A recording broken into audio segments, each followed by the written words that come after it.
केन्द्रापड़ा जोगाण विभाग बड़ धरणर चढ़ाऊ LPG gas कलाबजारी नहीं केन्द्रापड़ा जोगाण विभाग रेड 13टी गैस फुल थिबा सिलिंडर जबत केन्द्रापड़ा जिला मिरफटान सत्यदास घर जबत होती सिलिंडर जोगाण विभाग अधिकारी निर्देश में 2 जण अतिरिक्त जोगाण अधिकारी जड़े जोगाण निरीक्षक समेत मोट 6 जणिया टीम और जड़े तहसिलदार चढ़ाऊ करते जबत गैस सिलिंडर सबू भारत गैस और एचपी गैस थिबा कहिसेंती जोगाण अधिकारी गोटे सिक्रेट इनफॉरमेशन पाई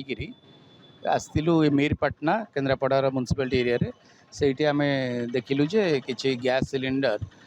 जड़े सत्य बाबू अच्छा सत्य दास घरे सी कोऑपरेट कले भी घर खोलू बाहरला केतरा सिलिंडर बाहर 12टा एक 13टा सिलिंडर बाहरला नहीं नहीं विभिन्न कंपनी अच्छी आम भारत गैस अच्छी एचपी अच्छी नहीं से आम एनक्वारी करूँ आम प्रथम सीज करवर्ती कागज पत्र सब देखू एनक्वारी करूँ और जदि ठीक थी एनक्वारी जना पड़ो चढ़ऊ तो आरंभ है पाखापाखि से गल्फ वार टाइम टू चढ़ऊ आरंभ है आमर 103टा सिलिंडर सीज होती।